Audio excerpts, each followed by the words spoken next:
It's our last class, end of the Farm to Table series, and I can't think of a better person to end it with than Lisa Foley from the Spice Merchant Cape Cod at Mashpee Commons, who has taken over the daunting task of getting rid of all my McCormick, all of everything else, and filling my home closet with all of this stuff. You wouldn't believe what I have. It is wonderful. And I take it with me when I travel. It's terrific. So Lisa is here to go over a number of different ways to get us to eat our vegetables. Lisa has a bad foot, I have a bad leg. We talked about, taping ourselves together and then miking us as one person, but we thought that that might get a little awkward, so we won't do that. So we are going to do the best that we can here. We had a cancellation of one of our volunteers also, which is why we're running a little late. We have Talia helping today. Hope's granddaughter, Hope, is here, and MJ is over there testing the farro, and I have turned the heat down to 60 degrees in here. I don't know whether it will last or not, but we shall see. And I thank you all. For those of you who don't know, I'm Gail Blakely, Culinary Coordinator here.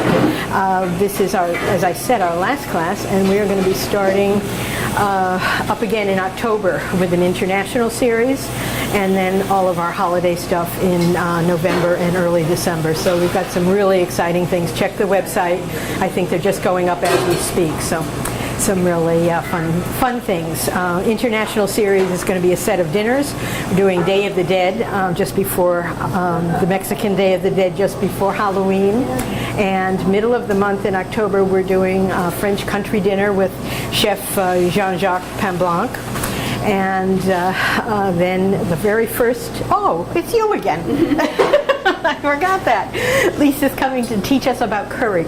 And we're all going to make our own curry powders and learn how. I know nothing about curry, but I know I love it. So, and I think it's healthy. So I think, Val, if that's okay, and I thank you, Valerie, for coming and doing this also. Very much. Thank you, Gail. For coming. Thank you for all your donations. And why don't you tell us a little bit about what we have here? Okay, so we're going to get started, and this is a way for you to think about vegetables differently, or at least experiment and have fun with vegetables, because if you're like me growing up, all we did, or all my mother did really, was butter and some salt and pepper on vegetables, and I still haven't gotten over my dislike of peas because of that. But and green beans. And green beans, I know, even though Gail has tried. So we're taking a few different approaches to vegetables that are available right now in your garden, hopefully, or at farmers market, but we hope that you'll be able to use some of these recipes, especially the cauliflower and the eggplant ones, all year long to help spice up your cooking in the kitchen. How about zucchini? Yeah, well, have you ever seen zucchini look better? In that chocolate cake that Gail made. We'll get to that after. Betsy, this Friday my column is all about zucchini. Everything you've ever wanted to know about zucchini. So. Mm-hmm. And you can, one thing in which you may talk about too with zucchini, just because I know if your gardens are full, or you can just stock up on them now, you can shred them in a food processor and stick it in the freezer and then use it all year long in recipes like cakes, or just to throw in with tossed pasta throughout the winter. So we are starting off with, we're going to do some spiced pita chips that I just took regular pita bread from the store, cut into 8 wedges, cut in half, and we mixed with some olive oil and spices, which you'll see. It's cumin, white pepper. I mixed it all together in here. So she cayenne. made a special mix for it. So. Yep. But it's the recipes for the chips right there. Really simple, hopefully everyday spices, or spices if you're not used to cooking with spices. I would say that cumin, coriander, white pepper, and cayenne are sort of staples that you should get used to having in your cupboard and keeping there, because they go into all sorts of different dishes for different flavors. What's the difference between white pepper and black pepper? White pepper is the black. It's green, black, and white peppercorns. The green peppercorn is the youngest peppercorn when it's not fully ripened yet and pulled off the tree. The white peppercorn is what's next, and then the black peppercorn is the skin, when the skin is off of the white peppercorn. You ferment the white peppercorn, and then you get the black peppercorn. I actually may have that backwards, but one of them is fermented. They do, and I brought I brought I'll find some for the you. white pepper in here for everyone to pass around and smell and taste. White pepper is beautiful in cooking. It's used in a lot of French dishes, but anytime you're doing a sauce, a white sauce, or even mashed potatoes where you don't want the pepper to discolor whatever it is that you're cooking. You know what? It's really good in scrambled eggs. It's fabulous in scrambled eggs. I've switched over and used white pepper more. It has a bit of a funky smell to it, but the flavor is beautiful. It's really worth having and keeping. I keep a jar of both of them. It is. Are you going to carry this in the shop? Are you going to make mixes of this, do you think, if you like it? I can make bags up of Yeah, this, and yeah, if it goes over well. Okay. So we're going to toss these in the oven, the pita chips. They've just been tossed with olive oil and the spices for about 10 minutes, And I what think. temperature do you want them at? It's 350, but we've got this one heated up already. We can just throw them in. Yeah, I'm a little nervous. All right, tell us about this. To go along with the spiced pita chips, because there's so much flavor on the chips, you really wanted to use them or serve them with a dip or something that's a little milder and isn't going to compete with the flavors of the spices. So this is a really simple edamame and tofu dip. It's pretty much take packages of edamame, which you can find in the frozen food section or in the produce section, which they were all out of when I went yesterday. But you can buy them frozen. You just pop them in your microwave in the bag like this for 2 minutes. Empty them into your food processor. This uses silken tofu, but you could, I've experimented Use and what done you it got. with all different kinds of tofu. And you throw it in. Silken package. This is the silken organic. This you also get in the produce section. I don't even know where it is. Along the side, usually In each market. produce by the packaged salads. Usually, you're right. So it's the edamame, the tofu, some lemon juice, and cumin again in this, which adds a bit of spicy flavor. I tasted this, and to me, I thought, oh, when did I put garlic in it? But there's no garlic at all. But the white pepper and the cumin in this is bringing out a hint of heat. So that we'll have with the pita chips. Should I put the timer on? MJ's our timer. looking at, I'll watch it. Okay. Next. Let me just do something really quick and dirty here, because you have a couple extra recipes from what's on your stuff. I wanted to show you just some of the things that I have discovered this summer. I have, these are from my tomato plants before they got attacked by the horned worm or whatever it was, that green thing. Linda Dupre, one of our helpers here, gave me a black tomato plant, which is just gorgeous. And they looked like, I looked like I had jewels hanging from part of till my dachshund got on and shook them all off. But one of the things, I mean, you can't not eat tomatoes now, unless you don't like them or unless you're allergic. But this is the time to do it. So this is just a few from, as I said, from my plants. And one of Mark Bittman recipe calls for a little bit of soy sauce and a little bit of sesame oil. Now, who would think? I would not think to put that on tomato. I really wouldn't. Although it's the salt profile, and the salt brings out the flavor in the tomato, so that's what you get there with a And the bit sesame of. gives it a little bit of kick. Yep. Yeah, okay. So Umami. I have both soy sauce and sesame separately at home because I do a lot of Asian cooking. But I did find this in one of the markets. I think this might have actually been, looks like a Stop and Shop label to me. It doesn't say Roche Brothers. So, but you can certainly just use equal parts soy and sesame oil. And all I do, probably should shake this up a little bit. Do we have some plates ready to go? So I'd say maybe about a tablespoon and a half. And I'm just going to do this just like this. Let it sit for a couple of minutes only. A little bit of pepper. Lisa's black pepper, of course. Not from the big McCormick jar. And I am not being weird leaning into her, but I'm Mike, so I've got to stand really close to her, as much as I do love her anyway. Oh, they're so nice. Okay. So we did another recipe here, which is an easy and fast and dirty one. Now, let's tell this story, Lisa, because this is really cool. Then we're going to plate this up for you guys so you can see. This is, it's right there. You want to talk a little bit about that particular spice? Oh, the spice. There's Yeah. the recipe Yeah, if you want okay. that. So You this, guys all have this. I think you have a second handout. Okay. You have an Ina Garten heirloom tomato salad handout, and you also have this. Oh, we didn't have to write this down. Okay. Oh, no, no, no. The only one you don't have is this, but I figured, you could remember 3 ingredients, yes? Okay. Could I have some, please? I got an email from Gail yesterday throwing one more recipe in saying, this looks really good, it's so quick, down and dirty. Do you have any spice that's similar to tagine? And I was reading it on my phone, and I thought you were talking about the Indian tagine cooking, Tagine, and I thought, oh, that with broccoli, I don't know what we can do. So I forgot about it. You emailed me later in the day and said, do you have anything like that spice? I opened it up, I looked at it, and it's this spice called tagine, T-A-J-I-N. It's a mixture that you buy pre-made in stores. It's a Mexican blend, and Gail couldn't find it anywhere. It just so happens my aunt travels to Mexico a lot, and since I was little, I've grown up on this spice. It is a chili, lime, sort of salt spice that you sprinkle on everything from now broccoli to melon, watermelon. I put it on popcorn, and it's fantastic. And I've just purchased or bought for the store some dehydrated lime because I was thinking of trying to make a spice like this to sell in the shop. So this is what it looks like when you bring it back from Mexico. Tomorrow.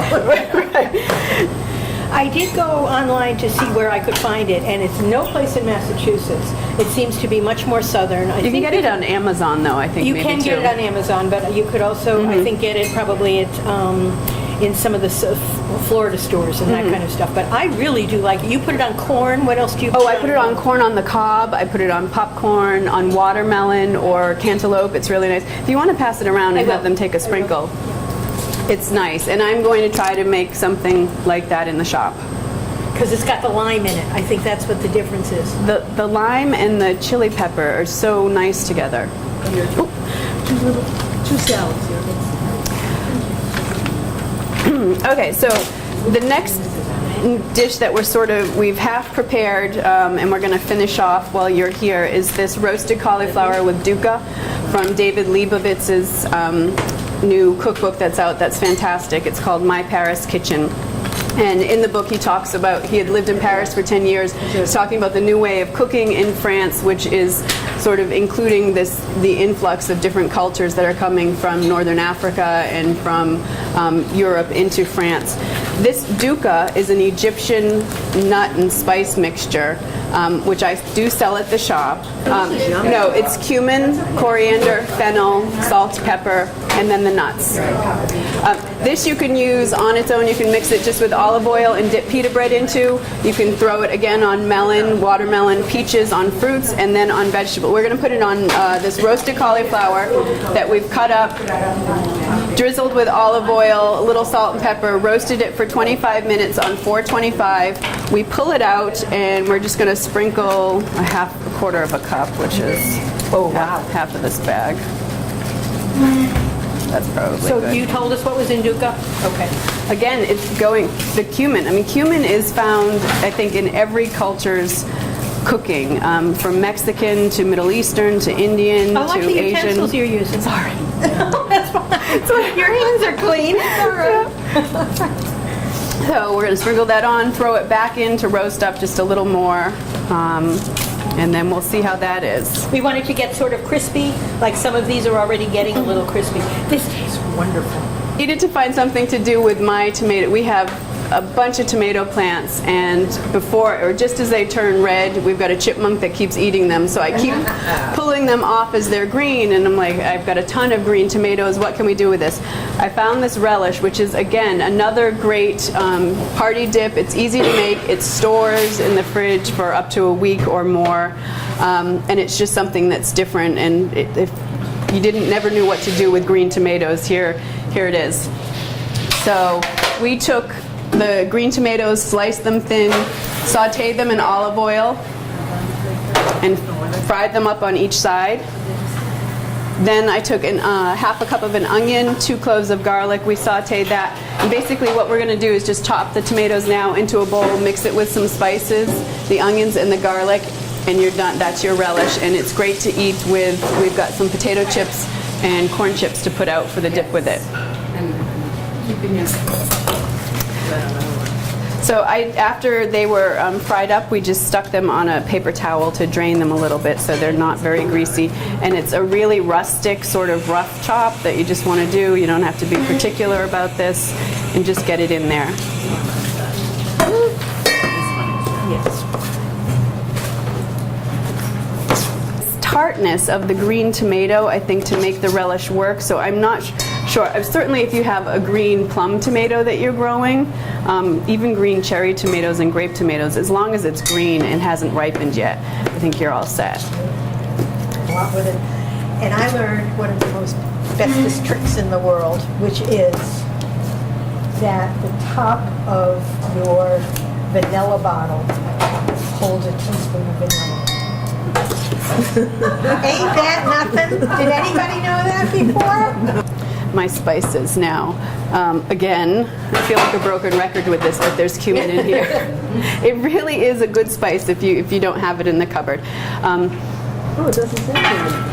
Does it? Cilantro. Oh, sorry. Don't, you have to turn the page. It's on there. Oh, it's on there. Oh, yes. Yeah. If you have And fennel plant, can you use either the fronds or the blossom? Well, you really want, that's probably, it's an interesting question because fennel is very powerful. At least with this, it's dissolving a little more into the mixture. If you cut up the fennel plant itself, you're going to add another layer of texture, which is good, but it may be too much. But you could try it. Do we have teaspoons or measuring spoons?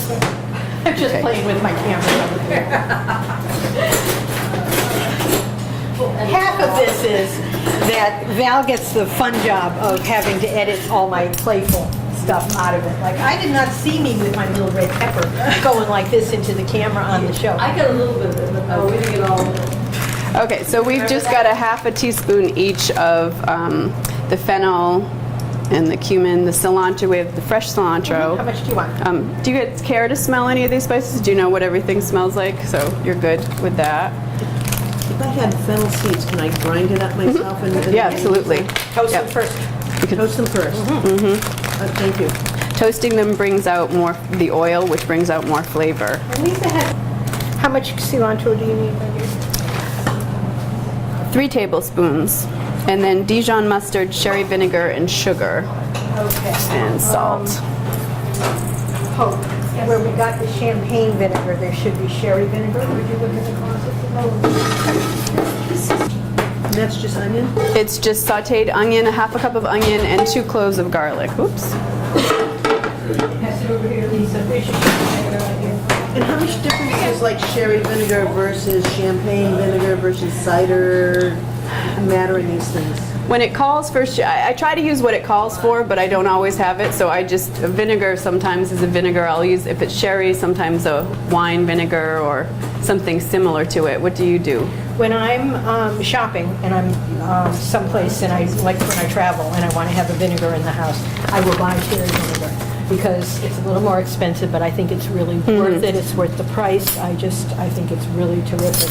And I will use it in all my salads. I'll even use it in spaghetti. I mean, that kind of stuff. So I think that's the best of them all. It happens to be fairly versatile, and it's so much better than white vinegar.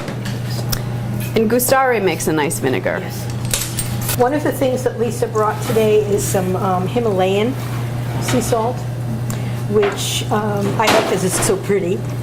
And to me, I don't know why. Maybe it's because it's just new, or I don't know. It just tastes more salty to me. Does it? Yeah. Oh, interesting. If it's been in the Himalayan mountains, it's been away from the sea for a while.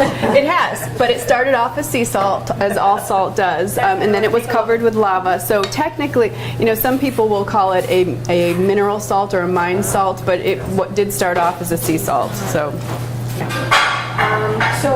The other thing I wanted to show people is that in addition to the coarse salt, which is going around now for you to taste, Lisa now has a fine salt with the Himalayan. we have 3 grains. I have a coarse salt that you put into a grinder and can grind. We have the medium grain, which is perfectly good for everyday cooking and sprinkling on food, and then the fine grain, which you could put into a salt shaker and again put on everything. And Do you use that more as a finishing salt or? No, this is really good as an all-purpose, multi-purpose salt, especially if you get the fine grain. It's pink because most of the iron and potassium that's in it. And potassium is so good for us. Can you talk about But it doesn't have iron. fresh herbs versus dry herbs? Fresh herbs, I think, are always wonderful to have when you can have them, which is, we're limited here in the Northeast. If we lived in California or in a warmer southern climate or tropical climate, we'd have them all the time. So I say use them now while you can. Even if a good thing to do if you've got herbs growing in your garden like basil, even cilantro, anything, chives, chop them up, and you could mix them with a little olive oil if you wanted to. Make a paste and stick it into an ice cube tray and then freeze it in your freezer and then pop that out throughout the winter to add a fresh burst of flavor. Dried herbs are going to be more concentrated in flavor than the fresh herbs, so anytime you're cooking in recipes and if it calls for fresh herbs, a tablespoon of fresh herbs, if you don't have the fresh herb and you're substituting a dry herb, you want to cut back on that and sort of have it, because the oils, I guess, are more concentrated in the dried spices and the dried herbs, so the flavor's just more intense. Thyme. I do chives. I'm trying to think of what else. Parsley. Oh, parsley and cilantro and dill. Those are the ones. And I have sage, but I haven't even used any of the sage yet this year. So, but all of those. And the cilantro, you can actually, because that is coriander, and when it goes to seed, you can pull the seeds down and dry them, and then that's coriander seeds, and then you could grind that in a spice grinder. You, Lisa, present it to the camera. Thank you, Gwyneth A Paltrow. little different. Beautiful. And one more. So we'll start this at this end, okay? And are you all familiar with how to make hummus or these dips at home? If you have a food processor, hummus is one of the easiest things to make, and it's full of protein for you. And then you could add, you don't have to just stick with the chickpeas and the tahini. You can add, we've done roasted butternut squash mixed in with that hummus, and Gail and I have done a roasted beet hummus together. The roasted beet hummus is so beautiful. So you start with the base of the chickpeas, the tahini, the lemon juice, and then you can add just roasted beets that you buy already roasted in the grocery store if you don't want to take the time to roast yourself. Or, like I said, I also did roasted butternut squash, which is good. So this is strips of zucchini. Hope, you said you have a spiral thing that does the spirals. And you would do that with this if you wanted to. Yeah, but you need to remember to cut them otherwise. Lengthwise. No, when you turn them in there, Uh-huh. you need to cut them every so often or you end up... Or you're going to wind up with one that'll go around your house. Okay. Okay, so this is 3 small zucchini and some fresh corn that we just steamed. And I need a knife. Hope, may I have a knife, please? Just something to move it down with. Oh, thank you.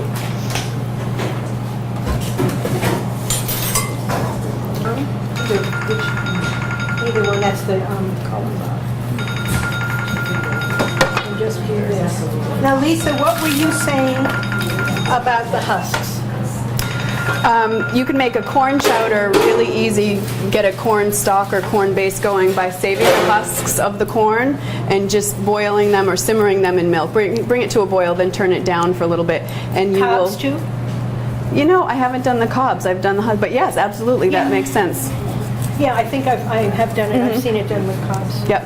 And then you create a base for a corn chowder, and then you can take this corn after it's been cooked, a little bit of bacon, and throw it in, and you can throw in fresh chives or any other herbs and some veggies in there too.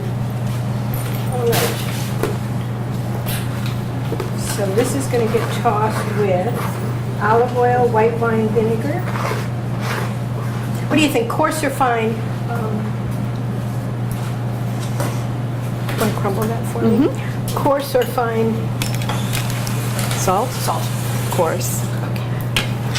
When adding salt in or when mixing it, I guess afterwards, when baking with it I like, or cooking inside the recipe, I like the fine salt, but afterwards I like the coarser grain. We've got, So this you is just open that for me? pretty simple salad, and I do think also that this is one that can sit. So it's got this has champagne vinegar in it, good olive oil, but not hugely good. Do you like regular olive oil or extra virgin? I like extra virgin for this, yeah. Okay, how about putting in a sprinkle of Aleppo pepper? And a little bit of salt. So, what is Aleppo? So Aleppo pepper, this is a Turkish pepper. How much do you need? A little more. It's milder than Pass it around. than a chili pepper, the chili flake that you're used to, the red chili flakes. I think it's really nice. I tend to use this a little more in my cooking, I use it all the time in my cooking. but you can certainly try that, smell it. It's got a nice back of the mouth flavor. Am I crumbling right in there? Thank you. Can you say something about this local Narragansett Creamery, which is in Westport? Wonderful, wonderful fat. Really, I think it's creamy. I think it's not terribly salty. Can you hear me? Can you? Yeah. Okay, not terribly salty and just really, just terrific. You've had this before. Yeah. It's good. Is that All of the red tomatoes that I did, I would put that in a large plate. And then I would take my corn feta salad and put that around it. And then you'd have the red, you'd have the contrast, and then maybe just all around the edge, I'd put a few black beans. So I think that would be a pretty presentation. You don't even need the beans. There you have the height of summer. You've got corn, you've got zucchini, you've got fresh herbs, you've got the feta and those wonderful tomatoes. So. You would use the black beans from... A can, rinse and drain, although they are much better if you cook them yourself. They really are. There's a world of difference. So I think I'm going to saute onions for the eggplant, and Gail and MJ are going to talk about something else. You're on, Yep. and we're going to get ready for the farro salad. So am I talking while I saute? You can be You're with me while I multitasking. saute. Does everybody have edamame? So we're going to saute some onions for this eggplant dish, which actually this came from the Jerusalem cookbook, I think. We've got to get these crispy, so this will take a little while, almost caramelizing them, which is different from burning them, which took me a long time to learn. And then this recipe also calls for sumac, which, do we have that? That I didn't bring. Sure, I have it from you. If you brought it here before, we have it. Okay, we've brought it here before. Sumac is a really interesting Mediterranean spice. It comes from the sumac shrub. It's very tart. When we find it, we'll let everyone smell it and pass it around. It's very lemony, very vinegary. It works really well with vegetables, but also in chicken dishes and fish dishes as well. So to prepare for this dish, we just took 2 eggplants, which is a great, eggplant's another great vegetable because you can get it all year long in the supermarket. Just cut them in half lengthwise, scored them, and brushed them with a little olive oil, sprinkled them with salt and pepper. We roasted them on 425 for 45 minutes. And that really softened the flesh up and it's just going to make it nice and easy to eat. You could then take this, you could do this and then scrape the flesh out and make a baba ganoush with it as well, which would be great with the spiced pita chips. How much is that teaspoon? I don't know, it doesn't say how much sumac we need, but let's do a teaspoon.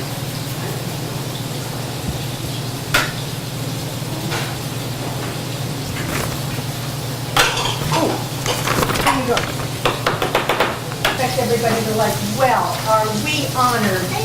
Yes. My good. Yes, sir. Just leave that for a second. Talia, do you want to come and toss that, please? This is John Riga. Just keep stirring. Now, we're footing around on television, doing all sorts of things. He brought me a present, a new cookbook, which is an old cookbook. Very old. Very old. Oh, wow. But thank you very much. Come on up front here. Want to do some tasting? Sure. What's your count? We have edamame hummus. Thank you, John. That's very nice. John, there's some fried green tomato relish. I'll just start with this. All right, we got it? Got it. Got it. Did you get him too? At the shop, Gail and I have done a series, a monthly cooking series, actually based on David Leibovitz's My Paris Kitchen cookbook. And in that cookbook, he talks about cooking au pif, which is loosely translated by the nose or by the feel, how the French cook. And they don't follow recipes necessarily, but it just, if it calls for a teaspoon of something, if you think it really needs a tablespoon, then you add that, and it's all by taste and feel.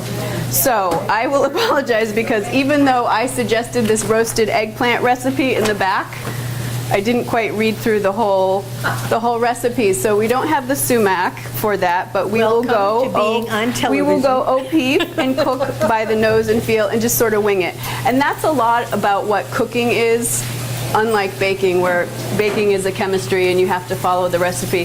The cooking, I put in too much probably sherry vinegar in that relish, but you sort of go with it and you modify, and don't be afraid to just sort of try things and experiment, because really you're probably not going to mess it up so that no one can, eat it. John, Okay. are you able to stay, or you want a time? Good, good. Just remove the skin and pith, coarsely chop the flesh, discarding any seeds. Okay.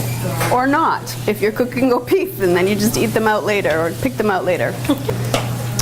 So I am mincing this jalapeno pepper, which is a milder pepper on the Scoville heat chart for peppers. And you had Rooster in here last week. Did he talk about where most of the heat comes in peppers? Closer to the membrane? We'll let you know. So Rooster taught us last time when he was here 2 weeks ago is that a lot of people think that the heat is in the seeds, and it really isn't so much in the seeds, although it's good to get rid of the seeds, but it is in the membrane, those long little white trails. So that's what you want to be careful with, yes? So this, yes. But like I said, the jalapeno, even though it is quite hot, I think most people would agree that it is hot, especially if you were to just pop a raw piece in your mouth now, or even after getting it on your fingers, it would sting. It's still lower on what's called the Scoville heat unit chart, how they measure heat in peppers. The jalapeno is around 20 to 30,000. The habanero is up around 100 to 300,000, depending upon the pepper, and then the ghost pepper is 1 million, and there's one, the Trinidad Moruga Scorpion is 2 million, and then there's a Carolina Reaper, which is 3 million. It's about 20 to 30,000. This calls for 1 clove of chopped garlic, but the other thing that Gail has come across and found to be really useful in cooking, it's found in the produce section. It's this garlic paste, which they also do a cilantro paste, a parsley paste, a pesto, ginger, ground ginger. It's fabulous to keep in your refrigerator. It does go bad, but this is something else that you could buy this, squeeze it into your ice cube trays and stick it in the freezer, especially the ginger that they have, the ginger paste. And then you keep that, and it's just like fresh, almost as good as fresh year round. So we're going to use this garlic paste instead of chopping up a clove. Whoops, sorry. Into something like this. It's O'Peep. Cooking, but I mean, it calls Spoon equals this or whatever. it calls for 1 clove. So You really want me to read the back of the tube? Okay. Just so you Garlic have made it. for long-lasting. probably a teaspoon. So Gail has chopped the lemon flesh after removing the skin and the pith. We've added the garlic in. We're going to add 1.5 teaspoons of the cumin. And this is also where we were going to add the sumac, but instead we're going to throw in some lemon zest. 1 tablespoon of this equals 1 tablespoon of raw. Thank you very much. It's at the very bottom. And we are also going to throw in half of the jalapeno to this.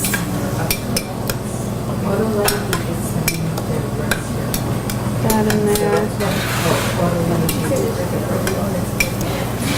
Now, because we're not cooking the jalapeno in this, or sautéing it down or cooking it, it is going to be a little stronger when you bite into it, so you'll get more of the heat, because when you do sauté it, you cook out a little bit of the heat and the flavor. But it's easy to see. Yep. So if you don't want it, So you will know. Minutes until the onion is dark and crispy. Add half the chili, the cumin, the sumac, and we added lemon zest instead.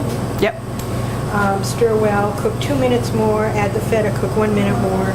I think that'll be fine.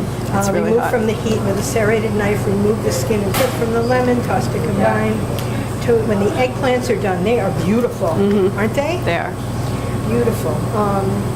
When the eggplants are done, transfer them, spoon the lemon mixture over the flesh, top with the onion mixture, and serve warm or room temp. So this is something that you could do in advance, in the morning. Cover it with plastic wrap or foil, and I would just keep it out until dinner time. I don't think I would refrigerate it. But this is really good. The coarse chop, which enables me also to take the seeds out. I don't want people getting a big bite of lemon pulp, and hopefully I've gotten rid of most of the pith. You hearing me okay, Bill? Yeah. You're a little bit Felicia, that's okay. Story of my life. Here, because it's got all these really good juices. What did you do with that lemon before you just chopped it? I had cut it in half, took off the skin, the rind. Yeah. Then I took off the pith, or I cut it again and took all the white off. And then I just took the flesh and I chopped it.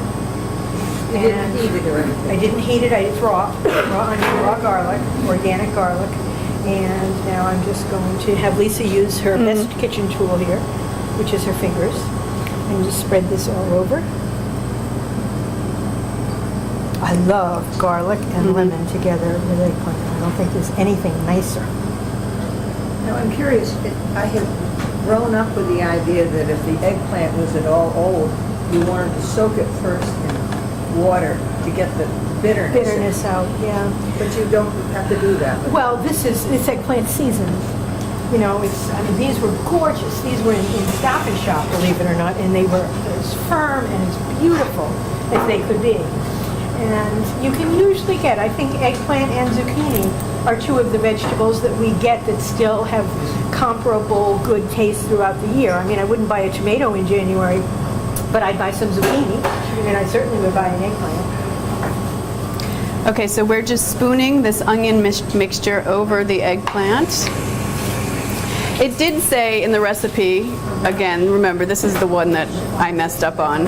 It said after you add the feta, cook for another minute on the stovetop. This pan has retained so much heat, it's still really, really hot, so I think it's warmed it enough through, and that's fine. You wouldn't want to overcook it and melt it down too much. You want to kind of keep the integrity of the feta there.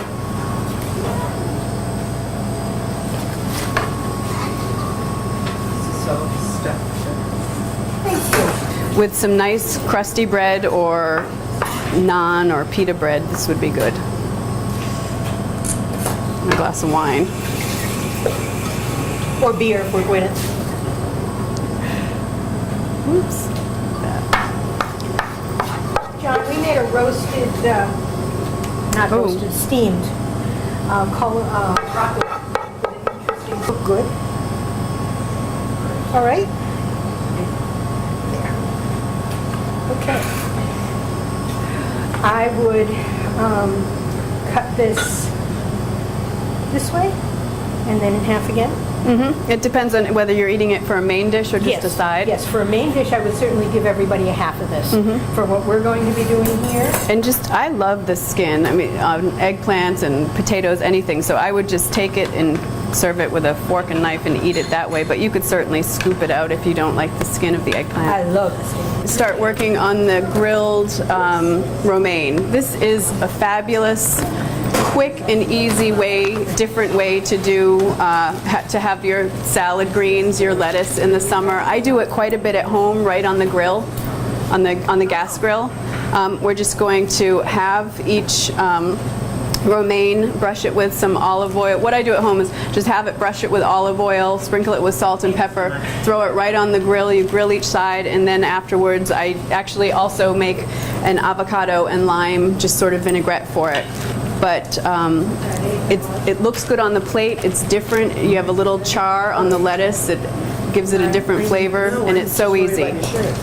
Now this recipe also calls for some mustard greens to add another layer of flavor there, because the romaine can be a little boring, but I think that just the char on the romaine with the lemon and the avocado is enough, but this will add another layer. And I think they're probably, they make your own, you know, make I heard their smoothies juices for are you. fantastic. Their juices are great. I think they're brand new, and in all fairness, I think, you know, I think they're going to come along. But I've been there Right. for the first week. Have you been in there, John? To the Whole Foods Market, Yeah. organic market? Yeah. The one in Mashpee, not Whole Foods in Hyannis. One in Mashpee. Yeah. Yeah. Mashpee, yes. What'd you think? Yeah? We could just be too picky. We're cheap. Huh. We're cheap, that's our problem. No, just... Hi, Annie. You know John Linda? Before Gail starts on this, like I said, we're going to grill the romaine. I do it right on the gas grill, or you can do a charcoal grill, Weber grill at home, or you can do a grill pan on the stovetop. And it's equally as good. We're just going to brush it with a little olive oil or drizzle it with olive oil, if we can get it to come out. It looks like maybe you washed it first. I did, yeah, I do. So this is, we're getting it nice and hot. We're going to throw them on. I'm going to sprinkle just a little salt and pepper over. You know, and you don't, I use salt on everything, I think. So Steve is I got it. Good, Lisa. May I work with you while Yes. you're doing that? Okay. So what we are going to do now is make a salad dressing, which is half a cup of olive oil and quarter of a cup of lemon juice.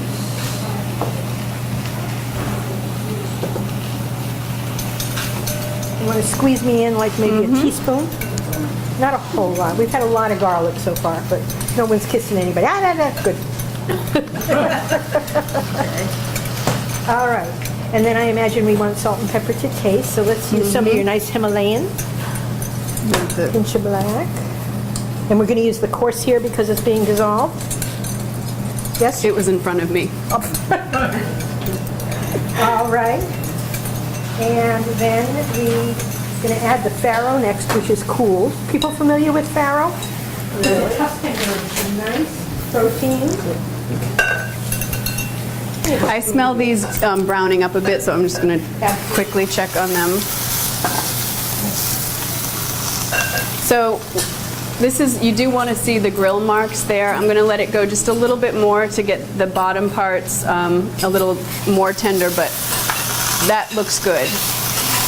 This cooks up really quickly, so you can do it if you're grilling or barbecuing and have guests over. You can throw this on. Get your meat cooked. When you let your meat rest on the plate, you can throw this on, and you can have a really nice salad side.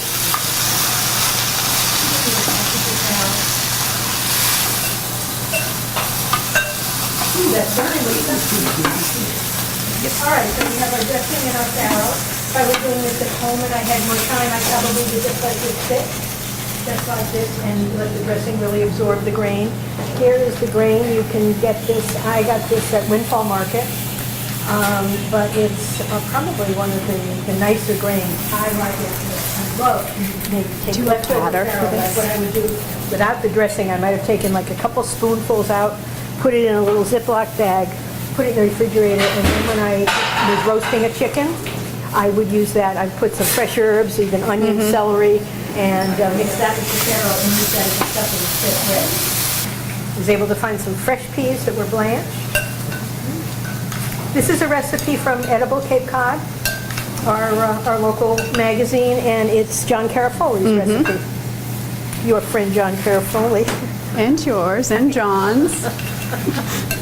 Any more hints? No, I think that's a good idea. I'm going to stop talking. All right, so there we go. Where do you want that, Lisa? In the Let's put it in there. Okay. Okay, you're gonna have to take this. If you don't have a lemon zester, I mean a lemon There you squeezer go. or lemon anything, just do that. With the None coming tongs, out. it's a wonderful, between Rachel Thank Ray you. and John Riga, we are doing just fine today. Just add a tiny, tiny bit to that. Are we doing any more baking? I don't think so. No. Okay. Remove the garlic from the dressing. I didn't do that because I just used the squeeze of the garlic. If I had used a crushed garlic clove, I would have taken it out. All right. Taste this. You all know how I like to garnish, so once again, I would probably put it on a white plate, put some little nasturtiums around it. Nasturtium, they use that kind of stuff. But try that, I think that's nice. I did not add a lot of salt and pepper. So, Okay. Very colorful as is. it is pretty, isn't it? It is. John Carafoli is an excellent cook. He absolutely is, but even he is, like we said, a food stylist, so everything is presented just beautifully. Oh, he'd be horrified if he saw this. Forgive us, John. John Riga has cooked at John Carafoli's house and did an incredible polenta dish there, but John Carafoli had just beautiful copperware that you used, old, big Italian. The And sliced, slice up top, why don't we just dice the avocado Yep. on top and then sprinkle that up to the, that looks great. Okay, so one dish that we are not making is the tomato, onion, and roasted lemon salad. That is, you have it here. It's fairly straightforward, pretty easy to make. We have the pomegranate molasses for it, which is now available in just about all our supermarkets. You used to have to buy it at Amazon. It's a nice, how would you describe it? Sort of tangy? tart, tangy. You Tart, can tangy. make it yourself also if you just have balsamic, pomegranate balsamic vinegar and just reduce it down. You can make any time a recipe calls for a funky molasses that you need, whether it's fig molasses, pomegranate molasses, just simmer down the balsamic vinegar of that flavor and you come up with the molasses. If you'd like. And then we get our cake. Thanks. There you go. What's the matter? What? This is yours. Yeah. Oh, that is tasty. I made it yesterday. Is that pomegranate? With that, I mean, just perfect. Okay, we're gonna. This is the creme. We added the lemon juice to the creme fraiche and drizzled it over. Like I said, if you want to just do this at home, an easy way is to grill it up. Any balsamic vinegar or vinaigrette that you want to sort of drizzle over the top is good, or just a fresh squeeze of lemon is fine too. Are you supposed to serve it hot or just done? Yep. Warm. I mean, it's not steaming hot. It's warm. But just a Essentially little wilted, so this drizzle is of it. the creme fraiche. That's what you may want to put a little more on. I didn't want to go crazy with it for everyone, but you could certainly. Everything is to your taste. So Zucchini cake. The Talk dish we about our didn't cocoa. make. Talk about our cocoa. this chocolate zucchini cake Gail uses. She's become a big fan. I carry 3 cocoa powders at the shop: a natural cocoa, a Dutch cocoa, and this cocoa powder. It's called Chocovic Cocoa. And if we had the other 2 here, you would definitely see the color difference. This is really intense. The oil content is higher, so you're going to get a deeper sort of flavor profile, really rich. Gail loves to use it in red velvet cake, and I tend to use it now. Actually, I made David's brownies again, Katharine Hepburn's brownies the other day, and instead of melting chocolate, I use this, and Oh, wow. fabulous. Great idea. Okay. And then on top, Gail just sprinkled some cocoa nibs, which is essentially, it comes from the cacao raw. It's just the scraped off sort of skin or layer. It's called Nature's chocolate chip. It's crunchy and it's bittersweet. And it's full of antioxidants, healthy for us. Eat your chocolate, it's healthy for you. And then the chocolate that I used for this we used whipping cream and just chocolate for the ganache. And I used Hershey's, but you can, this is the Hershey's dark chocolate. You can also get chocolate from Lisa. You can, but I think in making ganache, Something like sometimes this, yeah. this or the Ghirardelli, and ganache, it looks so impressive and it's so easy to make. And you can make it and pour it over anything, and people will think that you've So what we spent did days. is we just put the rest of the package. The recipe calls for half a cup of chocolate chips in the cake.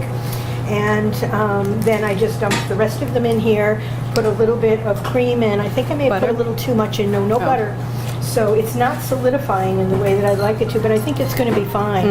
And anybody who wants more can grab a spoon. It's not mine. And a clean knife. Here, you do the honors. How much zucchini went into this? 2 cups. It's really healthy for you. Between the chocolate and the zucchini, I use raw sugar.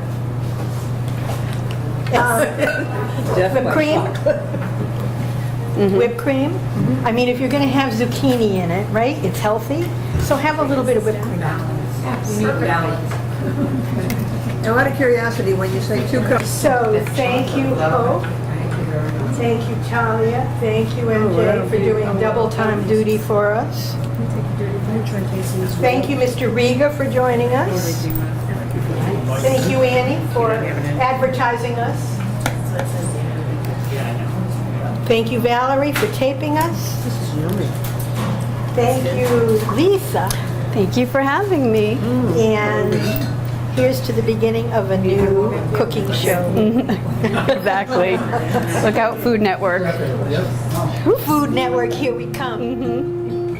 I gotta lose 30 pounds. I'm not gonna do